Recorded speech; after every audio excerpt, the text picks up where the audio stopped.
Hey there, everybody. Thanks for joining me for another one-man review. Today I'll be taking a look at the book Paywall by Joseph P. Kelly, and this is out from Landfill. This is someone that I've been following on Instagram and saw this came out and was able to grab a copy. Really, really dig this. It's like a post-apocalyptic sci-fi type of thing.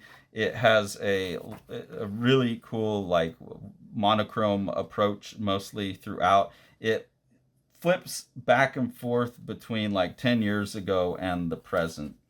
The 10 years ago shows like this political setup that's leading the world into a worse place. This character here is saying we have some reasonable, productive directives which should be included for this city to be viable and sustainable. We suggest a triple lock guarantee of investment safety through risk transference onto employees, debt recruitment rights from unproductive individuals, with local government acting as a financial guarantor for any financial loss, the removal of government work and pension support for citizens not contributing profitably to district area economy and stipulated companies, a bold replacement of old-fashioned periodically elected local officials with the permanent plebiscite of the market.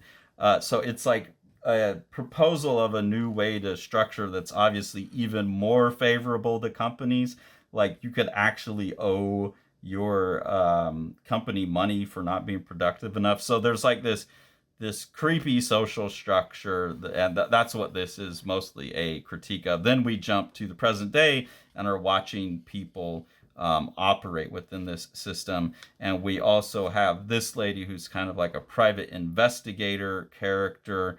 She's following this guy around, but then like splits off from him after a while. You get introduced to Sean and Nikki, who are characters living in this world. And you see the style that goes throughout most of the book, which is kind of a Moebius inspired, like Moebius with his hatching phase, but not super intense.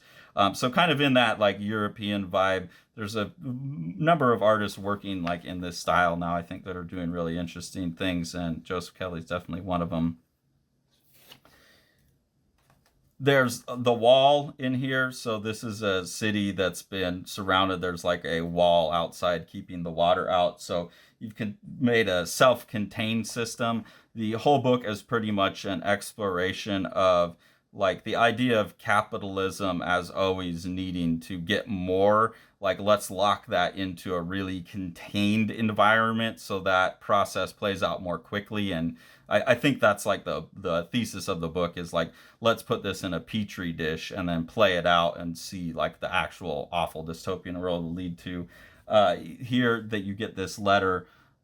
Dear employee, the board, on behalf of the shareholders, regret to inform you that as of Friday, the factory site offices and distribution center in and around blah, blah, blah, and its subsidiary will cease to exist and is ongoing concern. Subsequently, we regretfully confirm that your employment is terminated in keeping with the Business Insurance Act. And then, like, because the company went under, it's the employee's fault. And now this employee who's getting a like notice that they've been fired is also saying, and you owe us 65,000 pounds, or 6,500 pounds. And so like that, like capitalism gone awry within this very tight petri dish of this bound area is definitely the driver of the book. There's then an attempted heist on their old company to get some, resources out of it. So you get a lot of cool action scenes.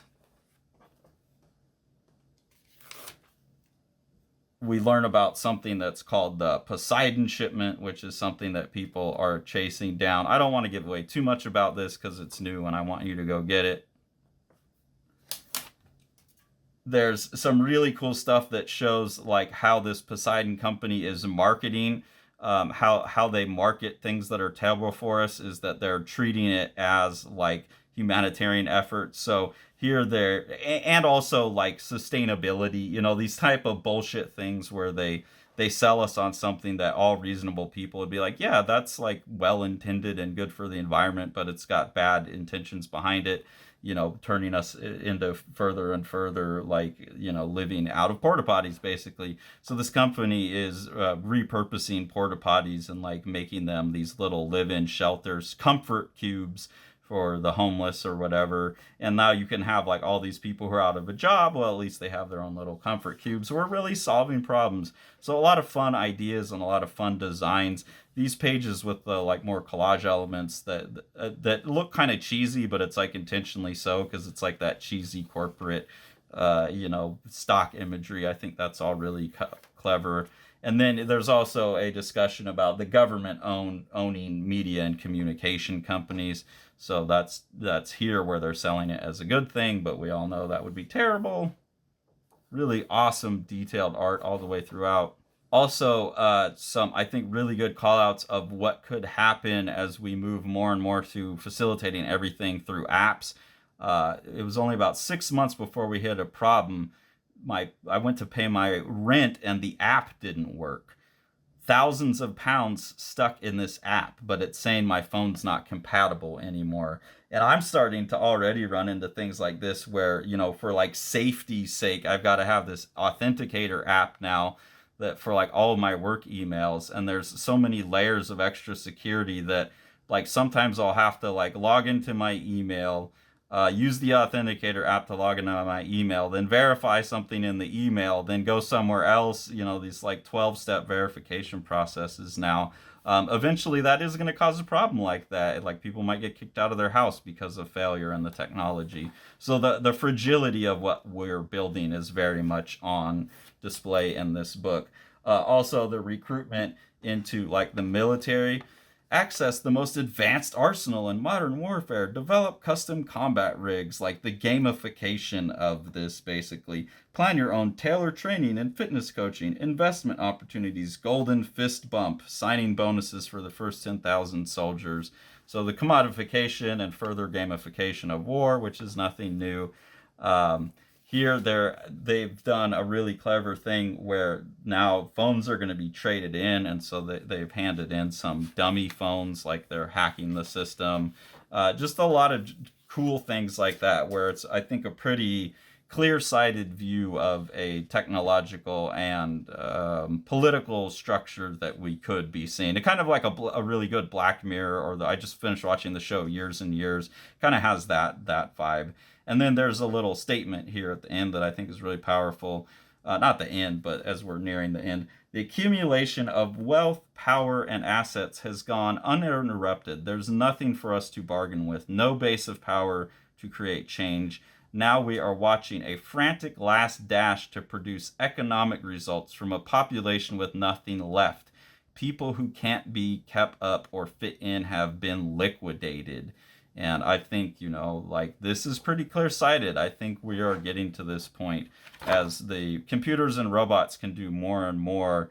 Those of us who keep the system up with our hard work for those on the top are going to become less and less needed. And I worry about that quite a bit. So I really enjoy books like this that continue to sound the alarm. And I especially enjoy it when people are doing it outside of all those big systems. I mean, obviously, we're still transferring money through apps and things like that, but there's no great commitment to capitalism here other than the exchange between individuals. So I like when an artist is kind of sticking to their guns in terms of like what they're talking about. It's a little strange for me when you get a show produced by the BBC like Years and Years that's saying these things, or by Hollywood, because it's like, well, come on, you're a big part of this. But when it's someone putting it out on their own, managing their own business, I think, that's really the type of society we should have. And so, like, everything together comes to this for a really singular, powerful statement, I think. So really enjoyed this, Joseph P. Kelly, and I look forward to more of your work. Centralia is an awesome, gorgeous comic by rising Dutch star Miel van de Peet. This is his first work. It's a really great sci-fi story. There's a world in the future where the sun has gotten so hot that people can't be on the ground, so they have to run around. There's a lot of conceits that go with that. What is the world that looks like? And I think you can see by the art that Sean's description of this book as like a Moebius for young adults, a YA Moebius, is a really great description of this really gorgeous and like wild, wacky, fun book.